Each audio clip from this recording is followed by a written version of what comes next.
Hello, everyone, and welcome to the Hive, the only podcast with true singing commentary about the environment. I'm Jocelyn Chen. Hope you're all having a beautiful day. Today, we will be discussing the dangers of plastics, global warming denial, the impact of pesticides, and the mysteries of colony collapse disorder. Let's fly right into it. Straws, lids, candy wrappers, water bottles, soda rings, artificial football fields, microbeads, forks, spoons, knives, clothing. Practically everything we use today is plastic. Globally, humans buy 1 million plastic bottles per minute, 91% of which is not recycled. By 2015, humans had produced 6.3 billion metric tons of plastic waste. By July of last year, it had risen to 8.3 billion. By mid-century, the ocean will likely contain more plastic than it does fish. This surplus of plastic is contributing to the pollution of the environment. Plastic takes over 400 years to degrade, and we simply discard it in a landfill, leave it to float away into the trash island in the ocean, or incinerate it. The problem with plastic is it is made simply to be disposed of. It is not used for long-lasting construction projects, cookware, or objects in general. Besides all the waste, plastic gets into our food and harms all animals, sea and land. The fish we eat has tiny plastic particles in it. The fish still alive get caught in the debris.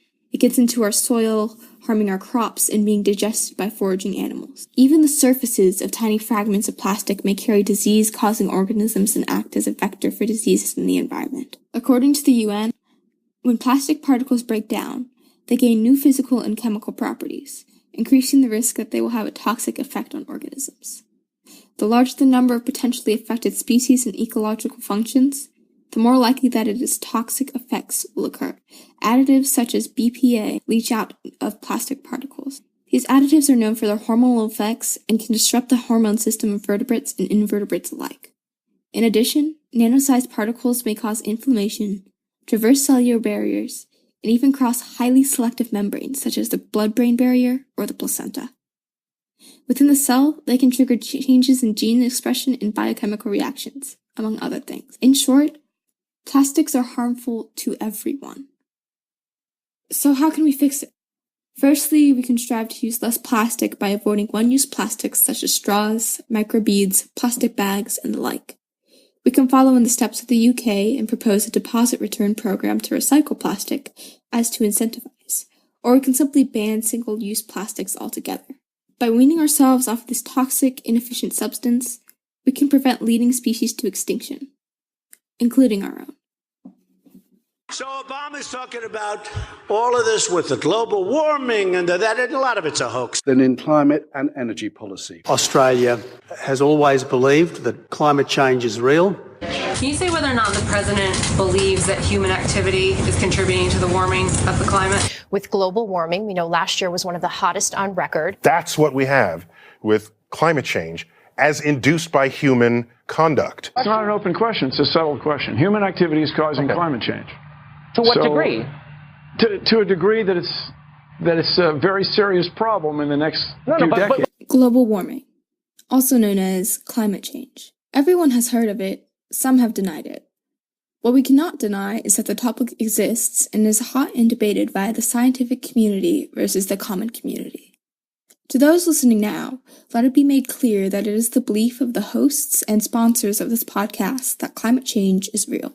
Indisputably. The evidence consists of the fact the Earth's average surface temperature is physically warming, the ocean is warming, killing off sea life and tropical corals, there's increased rate of shrinking ice sheets and melting glaciers like never seen before, sea level rise, increase in extreme events, and ocean acidification caused by an excess of carbon dioxide absorbed by the ocean.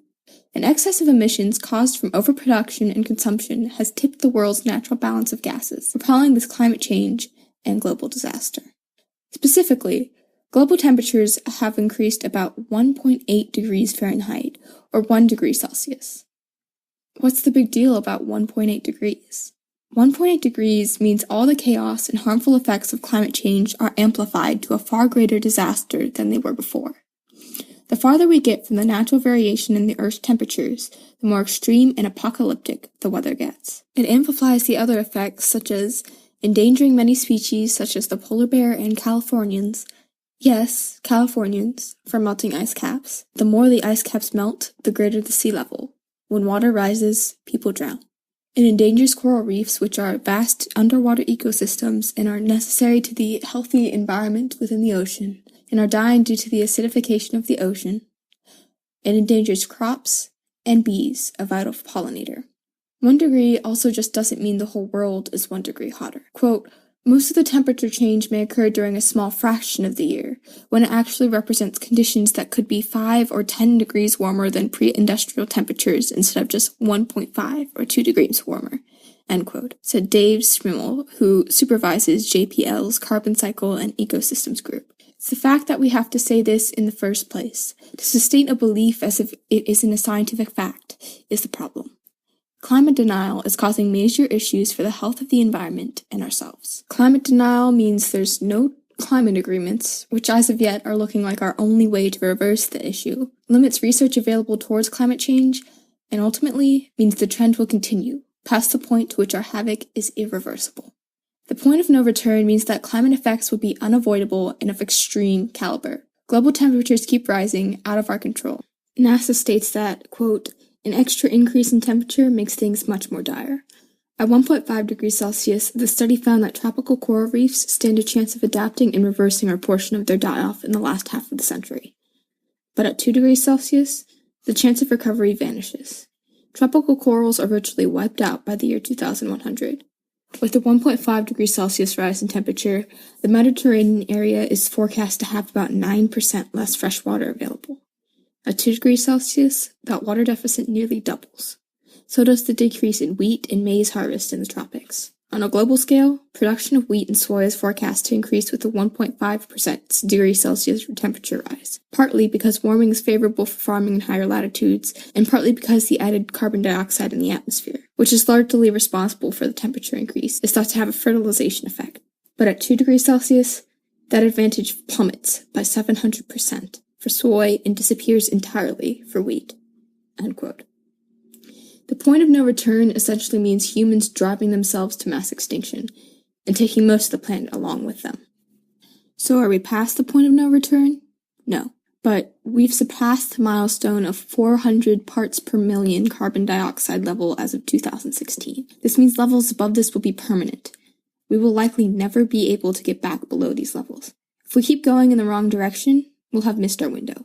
By 2020, it's predicted that at a rate we're going, we'll have made irreversible and subversive change. So how can we save our planet? Simply by putting an end to the denial and focusing on green, sustainable solutions that'll last us for the rest of our lives and our children's, because they deserve a habitable Earth too.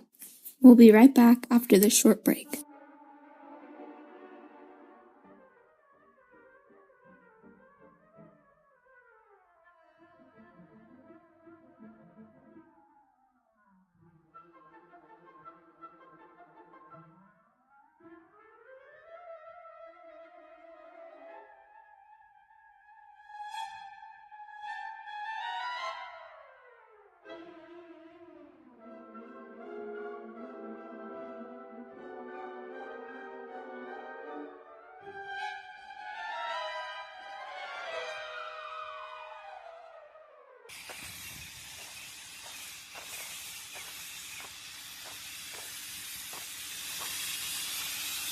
That is the sound of pesticides. Pesticides are a modern invention that are able to do what the word implies, control pests. The control of pests on large crops came first as a blessing, then second as a curse. Pesticides can be harmful to the workers handling them, and when not used properly can harm those consuming the product treated with pesticides and harm the surrounding ecosystem. Pesticides can harm the water supply through runoff. When plants get treated with pesticides and it rains, the runoff goes into the sewage system, meaning that most drinking water has trace amounts of pesticides in it. According to the EPA on the subject, quote, whether these contaminants pose a health risk depends on how toxic the pesticides are, how much is in the water, and how much exposure occurs on a daily basis, end quote. Which is sure to comfort the general public, of course. Besides just sounding scary, Having specific pesticides in your food can lead to cancer and hormone disruption. These pesticides can't simply be washed away because many pesticides are systemic, meaning that they get taken up by the roots of the plant and are therefore distributed throughout the product.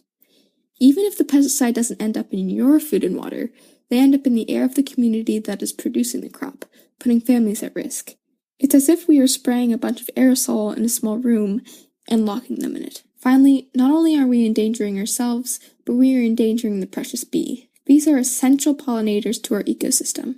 They not only provide us with honey, but the ability to grow crops such as tomatoes and strawberries. Exposure to pesticides, specifically a type called neonicotinoids, are contributing greatly to the harm of the bee populace. Lots of hives have died due to acute poisoning due to pesticide exposure. The pesticides soak into the soil, the crops around the hive soak it up, and as a result, when the bees collect the nectar, they are collecting the chemicals as well. Not all pesticides are harmful to bees, but neonicotinoids are a drastic threat. Neonicotinoid use has only been addressed by a singular label on each pesticide bottle, warning the individual to not use it around viable hives. How should they know if a hive is in a mile radius? How should they care if this pesticide is the one they would like to use for their crops, especially since they are the #1 type of insecticide used? In relation to pesticide use, the bees are also endangered by colony collapse disorder, or CCD. CCD, originally coined in 2006, is the phenomenon of the majority of worker bees in a colony disappearing and leaving behind a queen, plenty of food, and a few nurse bees to care for the remaining immature bees and the queen, abandoning the hive altogether. No pile of dead bees besides the hive, no indicator as to why the hive would have been abandoned. This hurts livelihoods immensely, as hives are an expensive investment and hard to sustain income. As Kurt White, a beekeeper from the Bluegrass Apiary, puts it, so I think a lot of beekeepers are discouraged because it's not uncommon for a beekeeper to lose 50 to 70% of their hives. Imagine if you're a cattle farmer and you lose 50 or 70% of your cattle. It's not sustainable. Nobody would stay in it. Since 2006, there have been strides to understand why the hives are collapsing. Leading experts have narrowed down the field to a multitude of factors, including pesticide poisoning through exposure from crops or for in-hive insect or mite control, increased losses due to the invasive varroa mite, new or emerging diseases such as Israeli acute paralysis virus and the gut parasite Nosema, stress bees experience due to management practices such as transportation to multiple locations across the country for providing pollination services, changes to the habitat where bees forage, inadequate forage and poor nutrition, and or potential immune suppressing stress on bees caused by one or a combination of any of the other factors. White concurs with this view. Colony collapse disorder, I don't think was one specific thing that was killing them. I think it was a combination of the loss of habitat, the monoculture, the mites. The mites are a big problem because the mites make the bees essentially like anemic. Yeah. It makes them not only limits their ability to fly because they can't keep up the energy, but it also introduces viruses. This suggests that colony collapse disorder is not a disease, but simply a symptom of the underlying factors of which have caused stress to the bees. We are mostly the problem when it comes to failing the bees. When the bees are in danger, we are in danger. Bees account for a multitude of crops' existence and the sizable amount of the economy. We are driving them north by accelerating climate change, killing them with pesticide use, and endangering them with plastic poisoning. When we asked White from the Bluegrass Apiary what he thought normal people could do to help the bees, he stated, I think just very simplistically, people can plant bee healthy plants in their yards. Even more importantly, rather than paying money to have people spray their yards, that gets rid of all the clover and the dandelions, they can let those grow because that gives the bees habitat. One of the things that we started doing 5 or 6 years ago was removing swarms and removing bees that when they swarm, a lot of times they'll go into a tree, but other times they'll go into somebody's house. We started removing those bees in people's houses. In the end, we have to learn to take responsibility for our actions in our consumerism. We have to learn what it is to be sustainable and get as many people on board as possible. We must broadcast the message of taking care of the earth because it is the only earth we have. As 2020 nears, we must think, is it worth it? Is my convenience worth more than the next generation's lives and ecosystem? What are the lives of others worth? Thank you for listening to The Hive. The Hive is brought to you thanks to a combination of factors, specifically the support of our sponsor Ben Crawford and support of our families towards our community work and outreach that allows the student-run podcast to exist. Special thanks is offered to the Bluegrass Apiary for allowing us to visit their developing hives, record on their premises, and gain an educational opportunity through interaction with the bees. and to Cameron Emmons and Rose Konopka, who are the contributing artists that made the cover art for this show.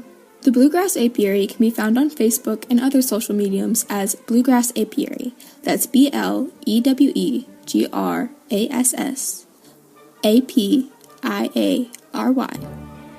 If you'd like to contribute to the continued existence of the Hive, contact us at dunbarcmps@gmail.com or visit our website www.cmpsbees.weebly.com. Again, that's DUNBARCMPS@gmail.com or www.cmpsbees.weebly.com.